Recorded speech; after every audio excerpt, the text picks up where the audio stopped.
Здравейте! Днес ще ви разкажа една история от регресия за живота на едно момче и неговите минали животи, които ни се разкриха по време на работата ни.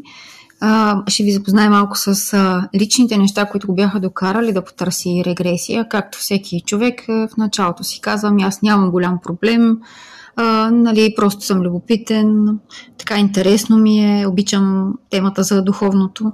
Обаче, когато се разговаряме, затова отделяме толкова много време. Всъщност една регресия при мен отнема около 5 общо часа и някъде около 2 часа и половина ние си говорим за вашия живот.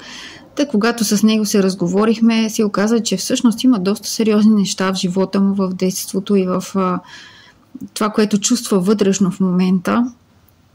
И намерихме много обяснения чрез регресията, но като един разказвач на истории, днес ще съм за вас, защото няма как да пусна оригиналния запис, той е на английски. Момчето е с чужд происход и двамата сме чужди на английски, но слава Богу успяхме да се разберем, при все, че регресията дори беше онлайн и успяхме да постигнем някакви резултати. За да разберете историята, много ми се иска така да ви въведа даже избора ми на тази история, защото това да споделя са някои неща от неговия личен живот, защото си давам сметка, че много хора на моята възраст, или по-млади, могат да допуснат същите грешки и вървят по същите стъпки, каквито са направили неговите родители. Той е от семейство на, както обикновено се случва, баща материалист, майка, която е повече в духовното, с интереси, с практики, следва, изучава. И когато е бил малък, той също има брат. В един момент майката ги напуска и се оттегля за ретрит някъде и така 10 години, без да се върне. В някакво място, в планините, в тяхната държава, където са си отглеждали собствена храна, изолация е било от останалата част от обществото, въобще като една духовна колония си представете, сам че тук на земята направена, но тя тогава, жената, е разбирала по този начин духовността и аз за това повдигам темата днес, защото много от нашите съвременници, много от моите набори, така да кажа, по същия начин разбират духовността, като някакви крайности, екстремности, дори загърбване на задълженията към семейството и загърбване на задълженията към децата. Какво се случва с него тогава? Той и брат му оставят със своя баща.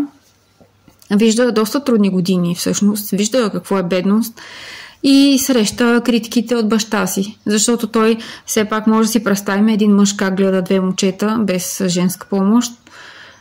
По някакъв начин много трудно му е било и много пъти ги е критикувал. Много пъти му беше казвал, че ти си като майка си, защото той е по-артистична натура, свири, пише поетично, въобще изкуствата много му се отдават. Има интерес към духовното това момче. Обаче точно за това е ставало малко като трън в очите на баща си, защото отваряла неговата рана, че съпругата го е изоставила. И не само, че го е изоставила, знаеме когато хората се развеждат, разделят се, разбира се, но това когато нямаш, както той каза, дори телефон, да се обадиш, да попиташ, да чуеш гласа на близкия си човек, да чуеш гласа на децата си, това е голяма травма.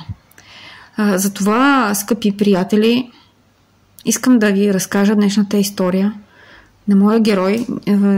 Няма да споменавам имена нарочно, защото е наш сънародник вече. Той живее в България, въпреки че е чужденец. И как това може да травмира децата? Значи това момче израства много неуверено, с притеснения за бъдещето, защото имайки такъв силно материален баща, той винаги му е казвал, че трябва да се подсигури професията, бъдещо семейство, което да изхранва, и е абсолютно дискредитирал всичко, което е за душата, всичко, което душата му копнее да прави. Затова той е следвал това, което се очаква от него да прави. Обаче в един момент дори получава и паникатаки, преди няколко години те спират след това. губи една връзка, която смята дори, че я загуби точно заради тази своя неувереност. След няколко години, доста години с девойка, смята дори, че тя го е оставила заради тази неувереност, която в неговата душа се трупа от това, че сякаш някой ти казва: в този път трябва да вървиш. Нали, така е добре, другото е лошо. И ти започваш да се съмняваш, защото нямаш здрава база. Този, който трябва да ти даде здрава база, е бил на ретрит 10 години. И в един момент решава да се върне, но сега вече няма връзка. Няма кой да чуе. Аз се надявам, че моя герой от историята все пак се е вслушал, защото до края на регресията имахме много съвети в полза на това да има контакти с майка си и да я погледне по нов начин, с други очи, защото тя също е минала през много тежки уроци, със сигурност много осъзнавания, разбрала си е с грешки и имат нужда един от друг да си дадат шанси да се обичат по нов начин. Но от това се получават и нашите неуверености много пъти. Когато не ни е изчистена връзката с майка ни и баща ни и със самите себе си. Той просто се чувстваше много объркан. Кое е редно и кое не е редно. Защото материалистичният, прагматичен баща казва: трябва в тая пътека да вървиш, а сърцето и душата му са създадени за другата пътека, за изкуството и за духовното. Друго, което е интересно за него, да, като малък покрай професията на бащата се налага да сменят училища около 10 пъти заради пътуване, което също много кара да се затвори вътре в себе си, като една защита да направи, което обаче води до едни последици. Последиците са, че сега му е много трудно да изразява емоциите си. Ето виждаме как една такава постъпка, нали, един такъв начин на живот влияе на децата. Въобще всичко влияе. Но разбира се, нали, идеята беше и да потърсиме защо пък е дошъл при това семейство. Защо при тези двама родители и какви уроци нашия герой на историята трябваше всъщност да възприеме. Да възприеме от съжителството, от това, че има точно тези двама родители, от липсата на единия и след това сега вече в зряла възраст от контактите си с тях. Най-сложното, което срещаше в този живот е усещането, че каквото и да реши да прави, започва да се самосаботира. В каквато и област и професия да се насочи, сякаш идва един самосаботаж в един момент и успех не може да се постигне, въпреки че прави усилия. И също това, което усещаше, привличане към различни неща, към различни сфери, след това ума отново се разсейва към следващото и към следващото. И наистина важни въпроси за него, защото все още той търси своята професия, своята база, на която да стъпи, да гради вече и семейство, и да гледа деца, и да бъде отговорен родител, който може да задоволи нуждите на семейството си.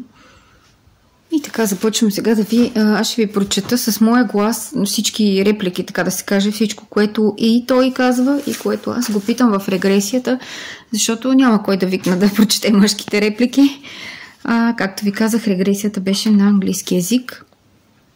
Значи в началото нашия клиент вижда едно сухо място. Вижда го от високо. Суха почва, въпреки че има и някои дървета и океана вижда, но няма следи от цивилизация. Когато правим техника, из която поглежда пейзажа през очите на своя герой вече, той казва следното: сега не изглежда толкова зле. Пак е сухо, има някакви малки растения, има и пътечка, но е хълмисто и скалисто и не виждам пътеката на къде води. Когато поглежда към краката си, има сандали.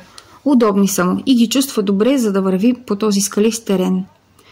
Нагоре има проста дреха върху себе си. Мъж е на средна възраст, около 55 години. Как се чувства този човек на това място? Познато му е мястото. Той е тръгнал на някъде. Нещо важно ли е тръгнал да прави? Все едно има един вид задача. Той също носи нещо. Умът му не е спокоен, натоварено му е. Притеснения има. С какво е свързано това, за което мисли? Самотен е. Носи някакъв багаж, но много груб. Торба все едно вързана. Също виждам, ползва тояга, докато върви. Тогава той отваря да види какво има в багажа. Виждам един съд керамичен, тъмно-зелен. Не знам защо го носи. Не е пълен с храна. Мисля, че той не го ползва. Малка дървена кутия също, с железни медали или монети. Мислиш ли, че това са негови лични вещи, да не би да характеризират живота му, да не би да се мести някъде да живее и да си носи всичко най-ценно за него? С емоционална стойност ли са тези неща за него? Може би да. А как се чувства той сега, докато гледа тези предмети? Тъжен, носталгичен за тези времена от миналото. Можеш ли да усетиш каква му е задачата, мисията, на където е тръгнал? Свързана ли е с тези предмети от миналото, които носи? Мисля, че е нещо различно. Не е свързано с тези неща. Той сякаш търси ново място, където да се чувства като у дома си. Има ли някакъв план? На къде върви? Върви към едно по-зелено място. Отдълго ли върви или отскоро е тръгнал?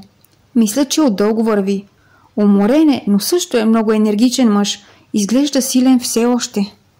Можеш ли да усетиш семейен човек ли е? Има ли или имал ли е в миналото семейство? Да, съпруга и 2 деца. Той се чувства обичан. Мисля, че нещо се е случило. Дали жената вече не е сред живите? Имало е атака срещу града и всички те са умрели. Как така той не е пострадал? Или е бил, но се е възстановил? Мисля, че той просто не е бил там, докато това се е случвало. Преди колко време са се случили тези събития? Преди около 6 месеца. Значи това е толкова скорошно в ума му все още. Можеш ли да усетиш емоциите му относно извършителите на атаката, ако той знае кой е автора на нападението? Има ли гняв или тъга? Какво има вътре в него сега? Той не е гневен, но съжалява, че не е могъл да им помогне. Тъга. Иска му се да е бил там, когато се е случила атаката, за да ги защити. Той къде е бил по онова време? На друго място, свързано с работата му. Нещо като работно пътуване. Той продава разни неща. Но не трябва ли той да изкарва пари, за да храни семейството си? Не е ли било нещо, което не може да се избегне? Той чувства вина. Явно е имало някакво предупреждение от съпругата му, че той не прекарва много време от дома, че е твърде концентриран в бизнеса си. Това създава у него чувството за вина. Можеш ли да усетиш, ако той не беше предприел тези толкова чести пътувания, те щяха ли да имат достатъчно храна на масата? Бяха ли необходими? Не, те не са имали парични проблеми. Той беше амбициозен. Много е важно това, което каза сега. Значи те не са били на ръба на бедността и той да е бил принуден да прави тези чести пътувания. Но е бил амбициозен, харесвала му е кариерата, която развива. Да, точно така. Виждам сега той защо се чувства по този начин и разбирам защо ти носиш в себе си тази тревожност и грижа, как да подсигуриш живот за семейството и всичко останало, което ми сподели в началото. Може би е тревога за тяхната безопасност, това чувство, че си ги загубил, но не е и твоя вината за случилото се. Можеш ли да ми кажеш в сегашния живот, някога усещал ли си чувство за вина без никаква причина, просто да ти се появява от нищото и да те кара да се чувстваш зле? Да. Значи е било прехвърлено от този минал живот. Но ние виждаме, че този човек е просто един човек, като всички останали в света. Много хора в нашия свят и сега са амбициозни, правят своите кариери, всички останали им ръкопляскат, поздравяват ги, казват им, ти си успешен човек. И в миналото ти си бил точно такъв, не си извършил никакво престъпление, просто амбициозен в работата си. И това събитие се случва, докато отсъстваш по работа. Затова е нужно да простиш на този аз от миналото, на този човек, защото той е направил това, което е знаел. Такива убеждения е имал в онзи период. Може би е бил добър в работата си и това също е едно изкушение да се фокусира повече в работата. Знаеш ли в каква сфера е развивал бизнеса си? Мисля, че е продавал тези керамични съдове. Търговец ли? Да. И този съд, който той пренасяше, е същия, който е дал на съпругата си. Той оставя всичко назад и просто отнася това със себе си. Атака ли спомена, че се беше случила? Да, армия превзе селото им. Но не е било нещо очаквано да се случи, нали? Не, но може би е имало някакви слухове, но нищо сериозно. Колко големи са били децата му, когато се случва това събитие? Пораснали ли бяха или все още малки? Около 5 и 7 години. Мислиш ли, че е много далеч? Това място, което той иска да стигне сега. Мисля, че е много земя, която той трябва да премине, да извърви, но той е силен, може да стигне до там. Преместваме се напред във времето, за да видим успява ли този мъж да стигне дестинацията, която търсеше и да установи там своя нов живот. Да, той пристига на това ново място. Има гора, малко селце е. Всички го гледат. Те познават, че той не е местен, но не са лошо настроени, всичко е наред. Той има добро чувство за мястото, иска да си общува с хората. Не съм сигурен дали са от една народност, но изглеждат подобно на него на външен вид. Мисля, че той планира да продаде тези монети, които носи със себе си, но първо иска да се почувства у дома си. Иска първо да си създаде приятели в това село и да види дали го чувства като дом. Много интересно. Той изглежда много силен човек. Сякаш успява да преодолее загубата на семейството си. Да, но в същото време се чувства виновен, но се опитва да продължи напред. Надява се един ден да може да си прости, да се ожени отново. Да, това е важно, защото ние идваме тук да учим уроци, но ако останем в изолация като монашески живот, ние нито ще послужим на някого, нито на себе си. Не можем да придобием духовност или някакъв растеж, ако само изолираме себе си. Когато животът ни се стовари по-тежко над главите, трябва да продължим да вървим напред и да се учим от хората, да даваме любов. Дори любовта, която той почувства, да не е същата. Имам предвид, ако той срещне друга жена. Много здравословен начин на мислене има този мъж, въпреки чувството на вина. Няма съзнанието на жертва.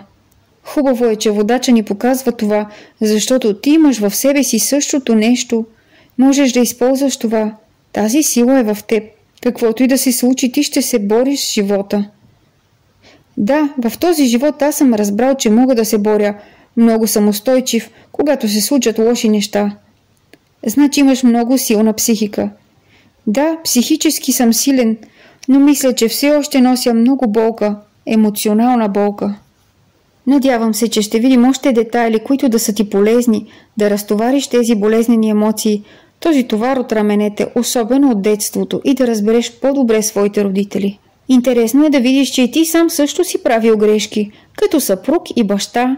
Лесно се правят грешките, всеки го прави. А как е въпросът с амбицията в настоящия ти живот? Забелязал ли си някаква амбиция в себе си? Ако сравним теб сега с този мъж, който е твоето минало, който беше амбициозен. Да, аз имам нуждата да докажа себе си, сякаш да постигна големи неща, но нямам икономическа нужда, не ме е грижа за парите. Значи сега амбицията и желанието да се докажеш е в различна сфера. Да, сякаш искам да постигна нещо, да я докажа на себе си, че мога да направя каквото искам. Може би това е свързано с баща ми, който ми казваше, че съм безполезен и други подобни неща, че не мога да се справя. Това се е вкоренило в ума ми, затова винаги имам нуждата да се доказвам. Знаеш ли, думите на баща ти, може би може да си извлечем нещо важно от тях. Нищо да не е безполезно.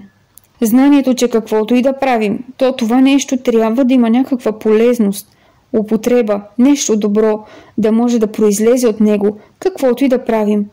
Нищо, че казвайки тези думи баща ти те е травмирал. Но днес вече пораснал, ти знаеш, че с каквото и да се занимаваш, на теб ти е важно от това да е произлезе нещо добро за хората, за човечеството, за теб или за работодателите ти.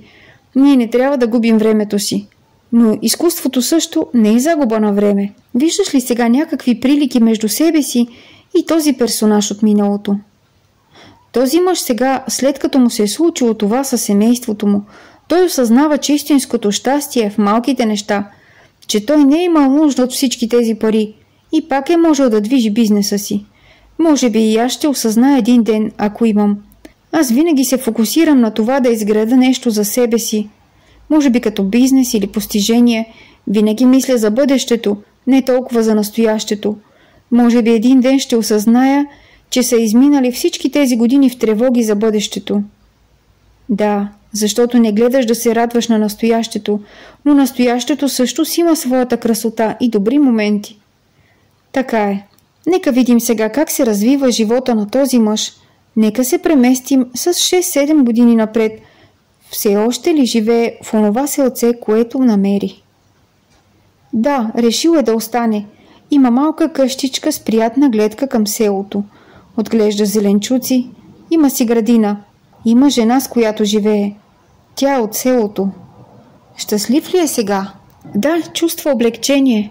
Сякаш се е помирил със себе си. Може би е по-добре, защото сега се грижи за друг човек, защото отново има семейство. Да, и той иска да помага на околните, да бъде повече присъстващ. Искаш да кажеш, че той сега иска да допринася за общността? Да, точно така. И ако той използва тази амбиция, която имаше в предишната му професия, той вероятно може много да помогне, просто използвайки характера и силните си страни за добри каузи. Преместваме се напред във времето, до последния ден на живота на този мъж. Той все още е жив, но се намираме няколко часа преди смъртта му. Как се чувства той сега? Остарял ли е? Да, по-стар е, но не твърде много, 70-80 години. Изглежда силен физически, но се е разболял от нещо. Той наясно ли е, че ще почине скоро? Очаква ли такъв един изход от болестта? Да, той е хванал някаква болест, от която обичайно хората умират. Знае, че няма да живее още дълго. Тази жена е край него. Виждам и още един човек. Това е някой от старото му село, който му е бил асистент в търговията. Пристигнал е тук няколко години след мъжа и са работили заедно. Като приятел ли му е бил? Близък човек ли е? Да, те са пътували заедно в миналото, да продават керамичните съдове.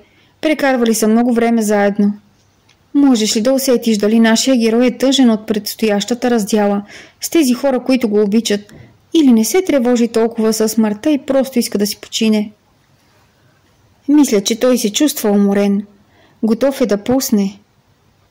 Нека го помолим, ако може, да си направи сега една оценка, една равносметка за живота от ранното детство, въпреки че ние не го видяхме, но той си го знае, както знае и всички събития, които това прераждане е обхванало, независимо, че ние с теб сега не сме видели всичко в детайли. Как се чувства? Доволен ли е и би ли променил или направил нещо допълнително? Той се чувства добре, но все още има тази последна мисъл, в която си спомня за първото си семейство и вината е там. Дълъг процес е прошката към себе си. Нека сега се преместим напред във времето, когато е приключил процеса на смъртта. Това не е нищо за една секунда. Действително е процес. Когато този процес на смъртта за човека там е приключил и духът му е свободен от физическото тяло, сега той може да възприеме като една цялостна картина своето току-що приключило прераждане. Нека се опитаме да почувстваме, когато той вече е в духовна форма. Това все едно е старата версия на теб самия, духа на нивото, на което си бил тогава, след онзи живот. Да, той се чувства свободен. Съжалява ли за нещо? Да, още носи вината, но се чувства облегчен и иска да започне от начало. Може ли той да си спомни с какъв тип програма на душата, с какъв план беше дошъл, когато се роди в това прераждане, което разгледахме? Не мога да го усетя. Добре, а като гледаш живота му, чувстваш ли нещо, което е по-силно акцентирано и подчертано послание за теб сега? В момента получих като гаделичкащо усещане по кърба и отзад на главата. Неутрално го усетих, нямам емоция. Може би някой сега ни дава знак. Такъв, какъвто логически ум да не може да обори по-късно, когато се чудиш, измислих ли си всичко това. Имаме явно нечие присъствието, което иска да го усетиш, за да не се съмняваш после. Мислиш ли, че беше важно да научим за вината, която е пренесъл, или нещо друго тук беше по-важно? Може би е друго. Мен лично ме впечатли урока относно амбицията и оценяването на щастието през малките неща. Спомняш ли си ти какво ми каза в предварителния разговор, че си човек минималист, че нямаш нужда от много, за да бъдеш щастлив, нито някакви неща, някакви предмети? Това е комплимент за теб в света, в който живеем. Комплимент е за млад човек да каже така и да живее така. Това ми се струва много добро нещо, което си развил от тогавашния живот. И може би е противно на природата ти да инвестираш в неща, които биха те завели по пътя на богатите. Не знам дори как се чувстваш в такава компания. с колеги или просто хора, които говорят само за пари, които имат и искат да имат още и още. Не се чувствам комфортно в такава компания. Винаги е трябвало да се преструвам, където и да отида, все е така. Да, в корпоративния свят е така. Знаеш ли, ти може би се самосаботираш относно постигане на успех в тази област заради това чувство и тези хора, които правят грешното нещо. Все едно вече не вярваш това като ценност. Защо тогава да ходиш там? Защо да инвестираш? Ти караш себе си, задължаваш се да го правиш, но ако духът ти вътре в теб, ако душата ти не вярва в това, то тогава ще бъде като някаква посредствена работа, ще ти бъде трудно.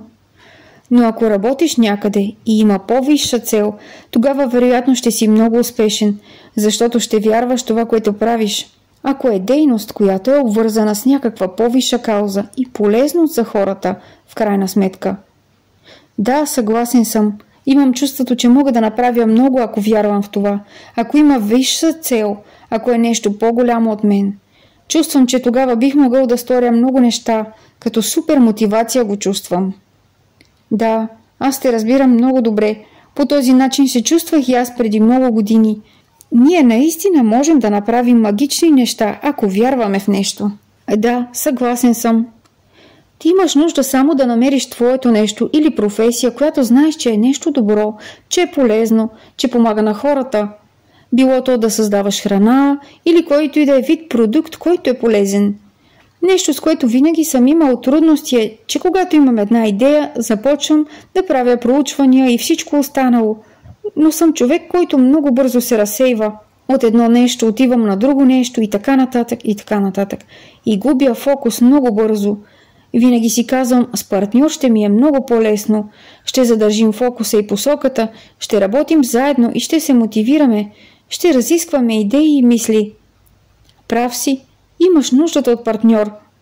Да, трудно е за мен да правя големи неща сам. Имам нуждата от партньор. Това винаги ми е препятствие, защото не намирам партньор. Все още не, но може би ще го срещнеш. Той е някъде в тази област, но първо ти трябва да почувстваш коя е областта и да си разследваш в нея. Мисля, че и ти ще срещнеш твоя човек, който да те подкрепи и с когото да правите полезни неща, но е хубаво да усетиш коя е тази твоя сфера и област, която те привлича. Сигурна съм, че ти също ще имаш знаци, само е добре да си отвориш всички сетива, да се оглеждаш за тях, да се оглеждаш за това, което би било полезно, това с което ти би могъл да допринесеш, защото Бог със сигурност ти е дал ум, талант, креативност, да ги използваш, за да помагаш на човечеството. Да, тогава какво мислиш би трябвало да направя сега? Дали да продължа с програмирането или не е много подходящо? Мисля, че ти можеш да мотивираш себе си за програмирането. Ако някак го обвържеш с това, което ще правиш после с него. Нещо, което също ще има благотворителен аспект. Може да се правят пари с него, но ако го обвържеш и с някаква благородна кауза, полза, която някой ще получи от твоите нови умения, тогава мотивацията ти ще дойде много силно. Нещо, за което съм мислял да започна да се занимавам, са ретрити, някъде в провинцията, където хората могат да дойдат и не знам, да правят йога и подобни неща, и личностно развитие и растеж. Ако някой има проекти, да стане, например, лайф коуч, да говори пред хора по определени теми, те после да имат време сред природата, работейки върху себе си и така нататък. Трябва да те прекъсна и да добавя нещо тук.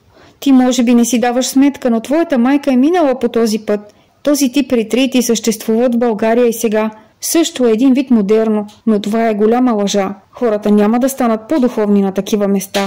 Знаеш ли, те могат да станат по-духовни и да се развиват, ако ти ги привлечеш да правят някаква благотворителна дейност. Да кажем, че ти си организатора и им посочиш нуждаещите се уязвими групи хора, сираци, по-бедни училища, домове за възрастни хора, многодетни семейства или самотни родители. Ти можеш да ги поканиш и да им посочиш: елате тук и прилагайте своята духовност с тези нуждаещи се събратя. Аз ще ви покажа къде са и как може да го сторите. Да, истина е, както казваш. Това е нещо много модерно сега, но реално не помага много. В България ние все още го нямаме това. Срещала съм много хора до сега, които искат да допринасят, но те молят да им се покаже къде. Къде да отидат, на кого да дават служба благотворително, къде да даряват, да кажем, 3 часа седмично безплатните си услуги, къде да дарят време, умения. Няма такава организация. Сигурна съм, че много хора биха искали да участват и да дават нещо от себе си, каквото и да е това, което чувстват, че могат да дарят. Някои могат пари, други могат часове помощ в нещо, в домакинство или други задачи в помощ на някого, но те трябва да знаят къде са нуждаещите се групи, къде са слабите, било те деца, от многодетни семейства, слепи хора, възрастни, самотни хора. Например, някоя възрастна самотна жена може да има нуждата на село някой да й помогне покрай къщата с задачи или в градината при отглеждането на зеленчуците. И тогава тези, които заявяват, че искат да се развиват духовно, те могат да използват своята сила и не да отидат във фитнеса да си изразходват енергията, а да я употребят за нещо полезно и градивно, помагайки на друго човешко същество, което само не може да си помогне. Без да правим жертва на време и усилия за другите, как ще развием благородни качества на сърцето? Как ще преодолеем егоизма, гордостта и суетата, които са най-големите ни врагове? Ако ти искаш да успееш, трябва да направиш нещо много различно от това, което съществува сега към момента. Истина е, както казваш. Това е нещо много модерно сега, но реално не помага много. Мислех си за тази идея, защото до някъде комбинира баща ми и майка ми, което е мен. Аз имам тези неща в себе си. И си мислех за нещо, което да комбинира тези два свята. На силно материалистичния баща и на майката, която е повече към духовното. Не е лоша идея, защото в България много хора заявяват себе си за духовни, търсят и плащат дори престои на такива ретрити, пътувания, курсове редовно, но за да спечелиш сред конкуренцията, защото много хора искат да правят пари по този начин, ти трябва да предложиш нещо различно и то действително да работи. Както в Япония. Знаеш ли, че там лекуват депресията, настъпила по каквато и да е причина, дори при загуба на близък, от стрес и всякакви психични и нервни разстройства. Те предлагат на тези болни и депресирани хора различни възможности за благотворителна дейност, за служба на други хора, които са в много по-тежко състояние от тях или имат нужда просто от разговор, от това да им прочитат книга. И само за няколко часа човека с депресия вече е в по-добро състояние, защото сравнява своите причини за състоянието си с положението на други хора и оценява по-положително живота си и собствената ситуация. Това е много интересно и е много полезно, защото много хора страдат по всякакви причини. Или са апатични, загубили са смисъла в живота си. Те просто имат нужда ръцете им да се заловят за истинска работа, да видят полезността от това, което правят за някой, който действителност има голяма нужда да бъде подкрепен. Знам една учителка в едно бедно училище в северо-западна България, която вече 2 и повече години, а и може би от много по-отдавна, за което аз не знам, събира и помага дарения на бедните семейства на учениците си, децата, за които тя отговаря. Някои от тях нямат обувки и якета, за да отидат на училище. И когато говоря с нея, тя звучи толкова енергично, толкова щастлива и неуморна.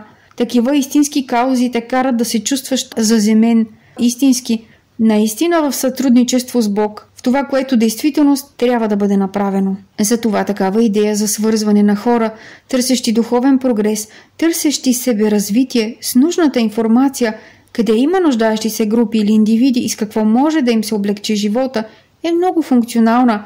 Пак може да я има частта с теоретичните уроци, с лекциите и семинарите, но после идва момента, когато казваш: и сега това е третия етап, в който прилагаме нещата, където можем да тестваме себе си в любовта, милосърдието, безкорисната помощ и когато кандидатите за духовно развитие се докоснат до тези истински истории и усетят ползата за другия, който получава нещо, в което сам не може да си помогне, това ще ги накара да се почувстват толкова добре, осмислени и стойностни хора, независимо кой какъв живот има. Така придаваме огромен смисъл на това, за какво сме дошли на тази земя.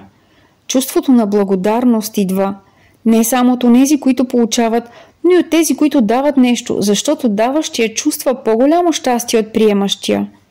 Себеуважението на човека се увеличава много, защото до тогава може да не е давал много средства за дарения, да не е имал възможност, но сега може да даде своето време и внимание, дори ако е 2 часа седмично, пак е добре.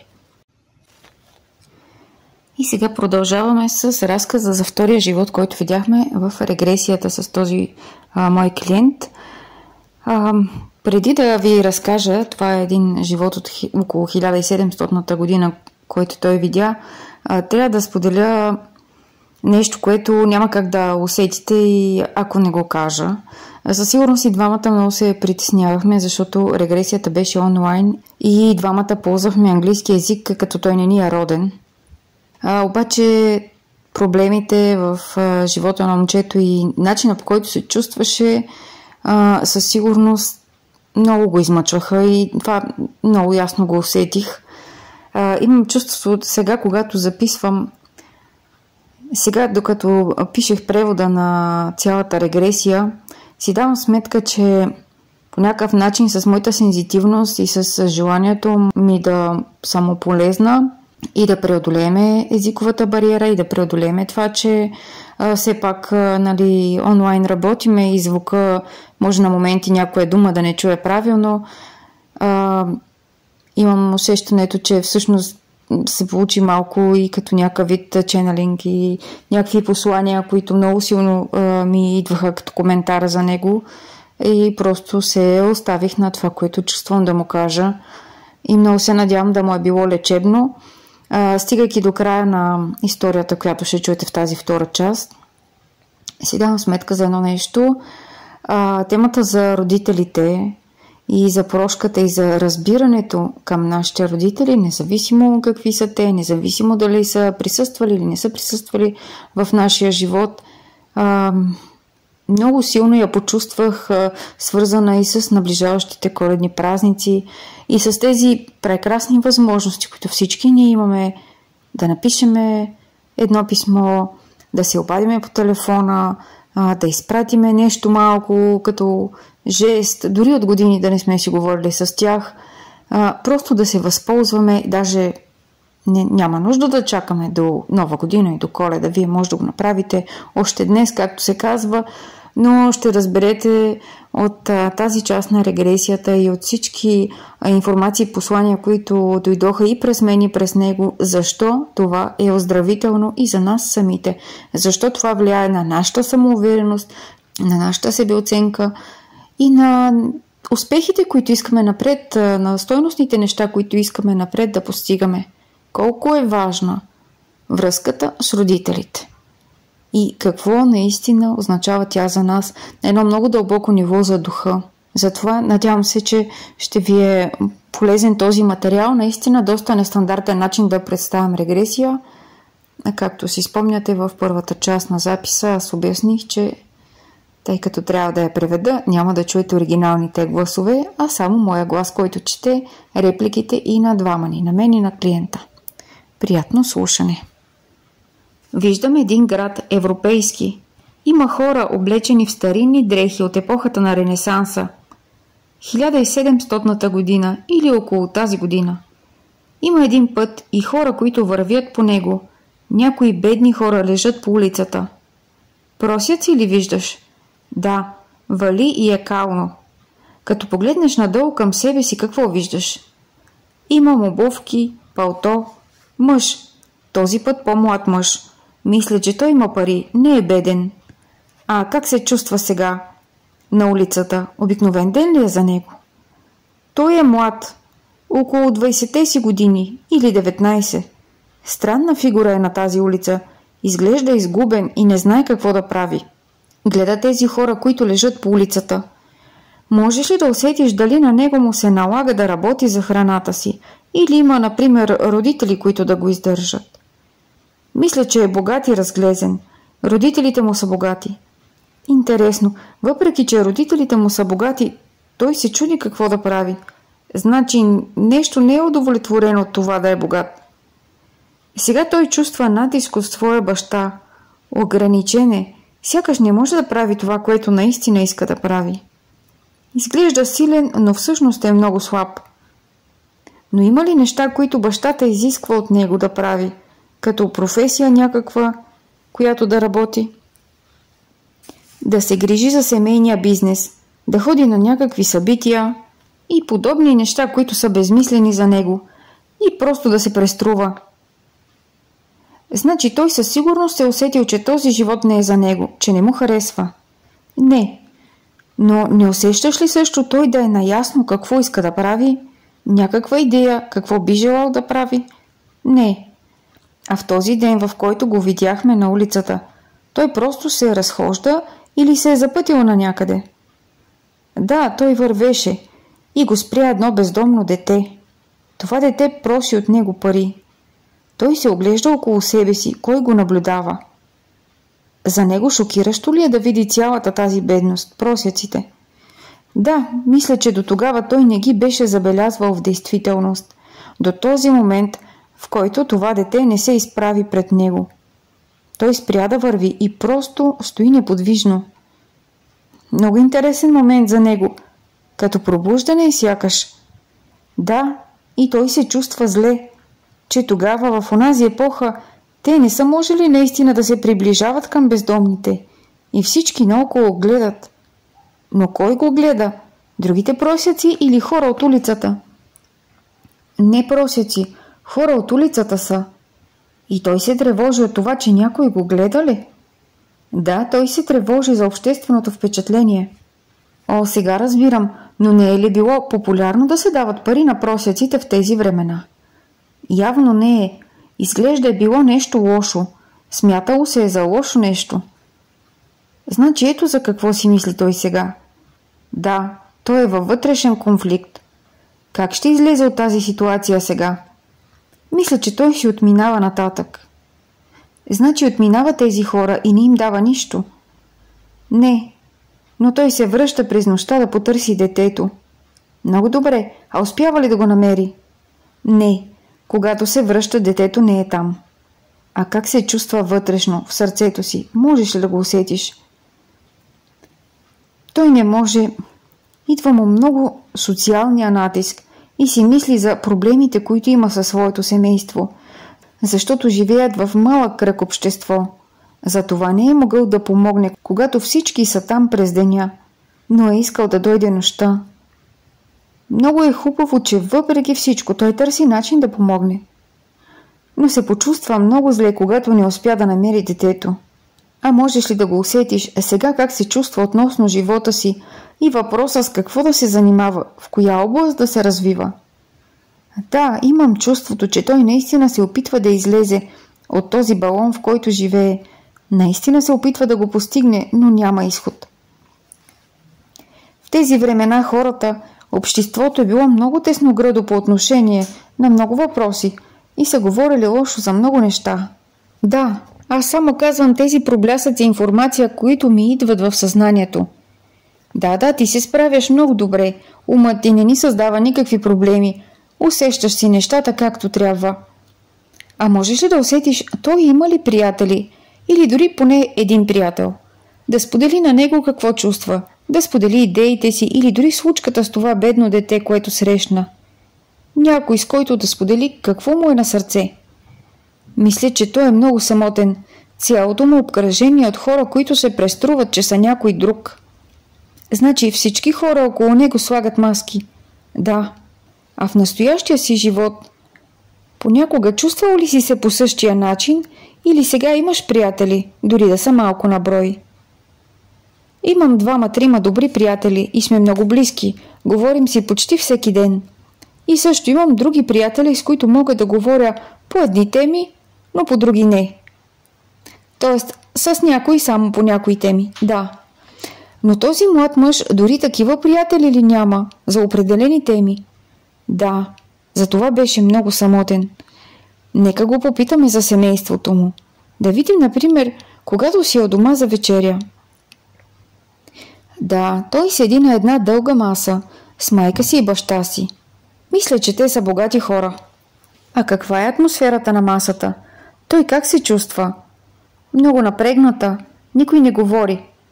А виждаш ли някакви братя или сестри или други хора? Не, той е единствено дете. Добре, да се опитаме да се фокусираме на майка му. Каква енергия усещаш от майката?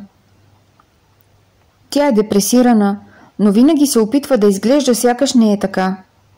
Тоест, тя носи маска също? Да, но момчето вероятно вижда всичко. Да, той знае.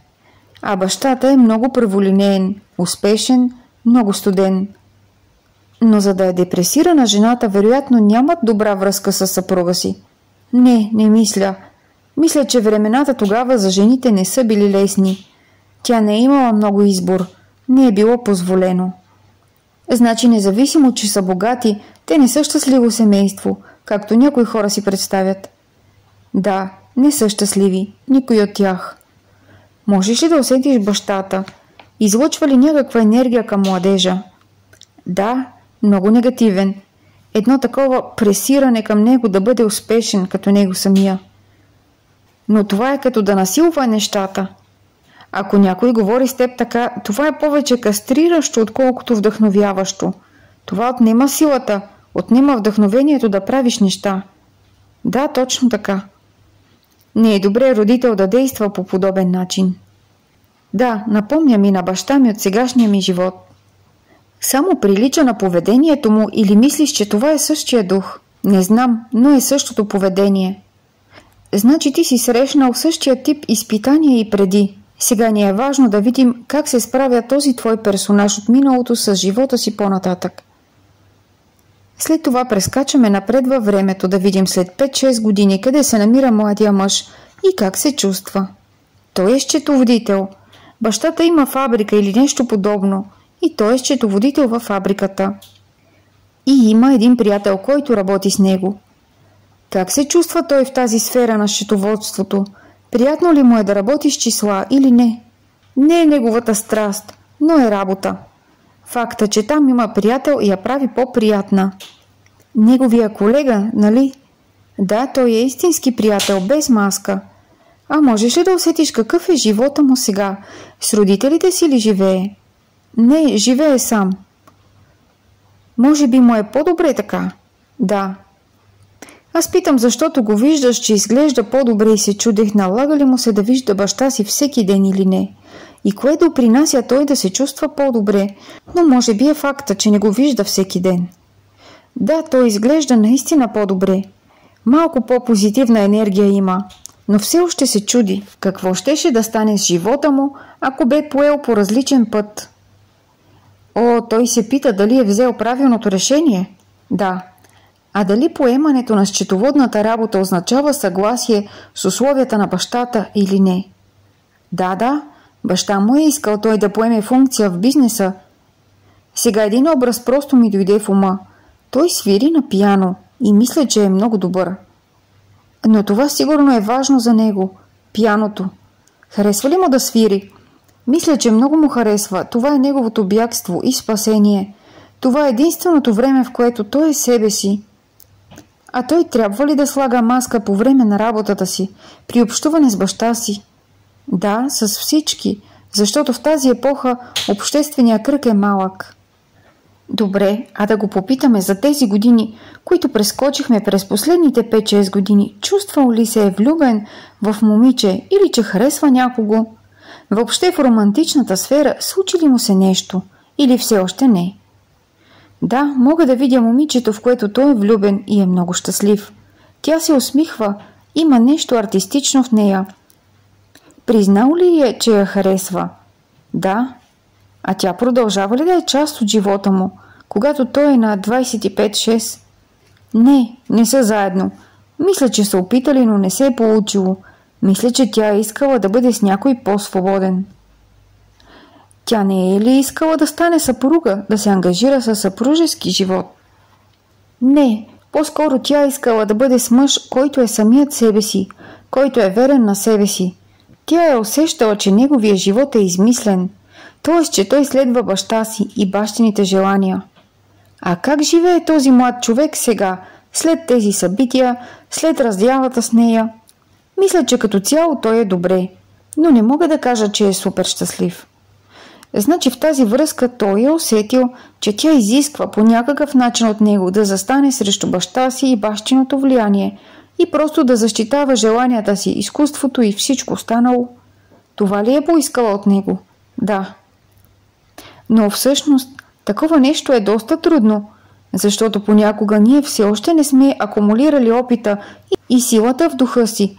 И като добавим към това и епохата, века, в който се случва това съществуване с неговите огромни обществени предразсъдъци, тя може да изисква много неща, но ако ти си още в началото на този път и те първа ще го вървиш, ти няма как да успееш да постигнеш тези задачи в първите прераждания от този цикъл. Не е лесно да излезеш в опозиция. Да. Хубаво е, че ти вече не живееш в тази ера. Вече сме 2023 година. Да, но изглежда, че този е почти като друг дух. Първия минал живот беше някой много силен, а този е слаб. Да, различни неща ти се показват. Може би този живот сега, който гледаме, е по-стар. Не можем да сме сигурни и през кой век е първия живот, който гледахме, защото някои по-изолирани места до много късно могат да запазят по-автентичния си древен вид. Да, така е. Но аз не мисля, че той е толкова слаб, защото той разсъждава, мисли за нещата, които иска и чувства натиска от обществото. Не можем да кажем, че е невеж или неразвит дух.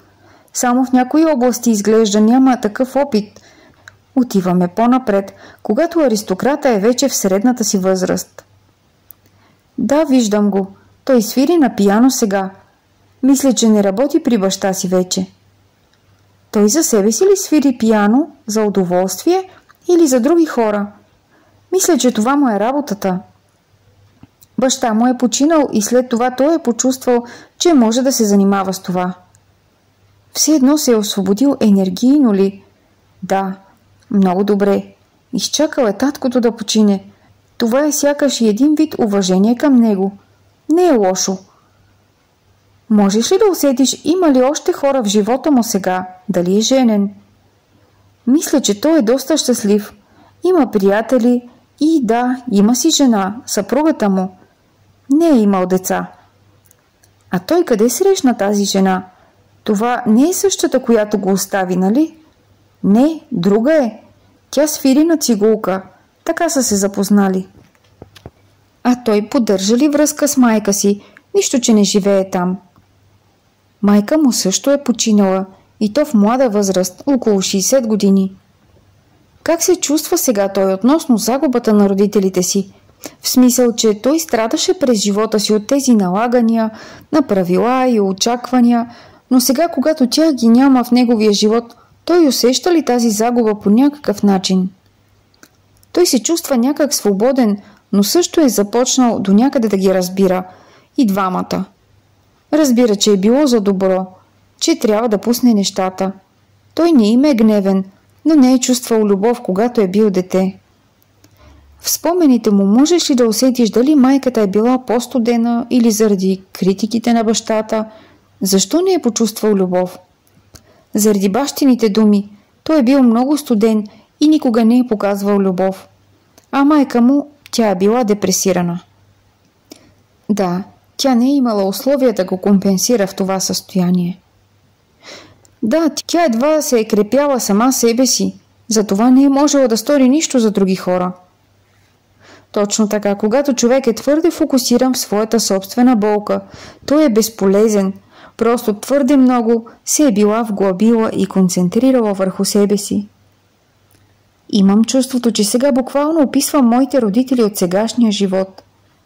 Но знаеш ли, този момент на разбиране към тях ще дойде, също както е дошъл за момчето от миналия живот, защото, виж, никой не може да даде това, което не притежава. Ако някой от родителите ти е твърде студен, това е защото духът вътре в него още не е развил и не е отворил сърцето си, още не е станал чувствителен и просто още не знае как да говори на този език на чувствата. Но ако ние сме по-развити в тази област, ние можем да започнем да ги учим, като показваме малки жестове на внимание и любов, без повод. Например, ако един ден си на гости на баща си в неговата къща, просто го прегърни набързо. докато си говориш нещо ежедневно, за времето навън, например. И така една прегръдка мимоходом. Другия път, когато имаш шанс да говориш, кажи нещо мило на майка си, така че те и двамата да започнат да свикват с тези докосвания на обич, да почне с времето да им харесва и да си ги очакват тези прояви. Някои хора просто не могат да приемат изразяването на любовта, не знаят как да го приемат. Понякога това е и заради техните собствени родители. Като нещо счупено отвътре, нещо болезнено и те не знаят как да си помогнат. Давам ти този пример, защото съм убедена, че ще успееш да им простиш. Знам, че в крайна сметка ще разбереш, че те са две големи деца. Това е нивото на духа. Може да са развити в много други неща, но са по-незрели в родителството. Същото важи и за нас самите. Ние не знаем какъв тип родители ще бъдем, докато не дойде момента детето да се роди и да започнем ние самите да изпитваме трудности. Тогава разбираме, че майка ни или баща ни са имали право за някои неща. Може би баща ти с тези думи, това да е бил неговия начин да ти покаже любов и загриженост за твоето бъдеще. Да, с времето аз разбрах, че те също са имали своите вътрешни борби, техните травми и страхове, които е трябвало да преодоляват. В крайна сметка те са имали своя собствен начин да показват любов. Както казах, мисля, че баща ми искаше да се увери, че аз ще имам икономическа стабилност, защото той се е борил и се е мъчил много. Да, защото той не иска ти да страдаш както него. Това му е логиката. Да, затова той винаги е бил много стриктен и фокусиран само върху това. А майка ми, не знам, мисля, че тя първо има нужда да оправи себе си. Това е режим на оцеляване. Мисля, че не е можела да дава много любов, ако не обича себе си. Да, не е лесно и за тях двамата, но съм уверена, че един ден от духовната сфера те ще ти помагат, когато самите те вече са в баланс и хармония и когато са способни да видят ти къде точно се нуждаеш от подкрепа. Но за момента, като хора във физическо тяло, те все още имат техните борби. Ние не можем просто да се променим от днес за утре. Ти спомена, че майка ти се е опитала да направи контакт с теб няколко пъти през годините, но понеже тогава не си отговарял и сега вече сякаш се е отказала. Но слушай, ти не се отказвай от нея. Нищо, че последния път не ти отговорила за нейния рожден ден. Просто намери следващия повод, за който да й се обадиш или да пишеш. Да кажем за някой празник, който знаеш, че и тя почита, или за Коледа, или за имен ден. И седни и напиши, но този път по-дълго писмо. Дай и малко информация за себе си. Разкажи, че премисляш нещата, че мислиш за нея. Попитай я как и вървят нещата в живота. В един момент това ще разтопи ледовете между вас, формирани от толкова болка, съжаление и срам. Един ден тя ще ти е благодарна за тази смела постъпка и за протегнатата ръка. Нали знаеш, че тя дори няма как да си умре в покой един ден, ако знае, че детето й още не говори с нея. Толкова е важно. Ще й помогне, защото тя вече чувства вината. Тази вина ти я видя и в онзи твой персонаж в първия живот, макар че мъжът там по друга причина чувстваше вина. И все пак това е тежко чувство. Да, така е. Ние трябва да практикуваме прошката към себе си и към другите и да помагаме на другите да се издигнат. И също, колко много опит тя може да ти сподели. За тези години със сигурност е научила уроци, може да ти разкаже истории и за теб да е ценно да си говориш с нея, да чуеш за живота и през тези 10 години, в които е липсвала, в които е била в изолация на онова далечно място. Дали не е научила някои уроци по трудния начин, падайки и ставайки отново? Да, напълно. Аз също мисля, че тя е навлязала надълбоко в духовното. Ние никога реално не сме говорили за това. Тя сигурно има много и интересни неща да разкаже. Да, използва и всички възможности. Идват светли празници скоро. Не знам дали не почитате и някои допълнителни празници във вашата страна или в семейството. Напиши, сподели лична информация. Това е много важно. То показва на другия човек, че му се доверяваш. да споделиш тези детайли или тези съкровени мисли, или дори, че си направил регресия в минали животи, че опитваш да работиш по своята интуиция, макар че все още ти е трудно. Това би било като да й дадеш най-големия подарък. Това е доверието. Все едно казваш: аз ти вярвам, искам да споделя с теб, размислям по нов начин за миналото, за детството и съм благодарен, че съм те имал в живота си. Да, това е нещо, което аз никога не съм правил с родителите си. Никога не съм говорил мои лични неща с тях. Да, и знаеш ли обаче какво означава това? Строял си една стена, една бариера и така не пускаш любовта да дойде, но и твоята собствена любов не преминава към тях. Те също може би се страхуват, че независимо другите успехи в живота си, една основна голяма тема е повредена. Връзката с сина им. Това е много сериозно и ти можеш много да им помогнеш. Просто като започнеш малки действия. Не е нужно нищо да обясняваш. Просто започни да им даваш повече. И ако един ден те попитат: кажи, аз осъзнах някои неща, премислих своята позиция и сега съм по-зрял. Младежкият ми ум си е мислял други неща, но когато сме млади, ние сме по-гневни и по-прибързано съдим. Но когато поживееш повече годинки, виждаш, че със спокойствие и приемане печелиш повече и опитвайки се да видиш другия човек, какво той самия преминава. И за теб ще подейства добре, ще ти даде сили. Родителите са градивни елементи за твоята самоувереност и за всичко. Просто трябва да спреш да гледаш на тях и на детството като на една голяма несправедливост, защото по план на живота, вероятно и тези изкушения са присъствали за тях, за да ги тестват по кой път и кое поведение ще поемат. И за тях е било изпитание, на което са се поддали и сега трябва да плащат последиците. Затова ти можеш да помогнеш тук. И ти си мъдрия в случая, който трябва да постъпи осъзнато, независимо, че си по-млад на години спрямо тях. А идеята, която имам в ума си, че не съм достатъчно добър и ниската увереност в себе си, как ги виждаш в цялата тази история? Мисля, че е свързана с отношението към родителите, защото ти все още не познаваш напълно себе си, все още не си открил колко много приличаш на татко си, колко много приличаш на майка си, но и на добрите черти в тях, не само на лошите. И когато видиш в тях какво добро все пак е произлязло от характерите им, тогава ти ще оцениш това, което е вътре в теб. По-добра самооценка и по-голяма самоувереност.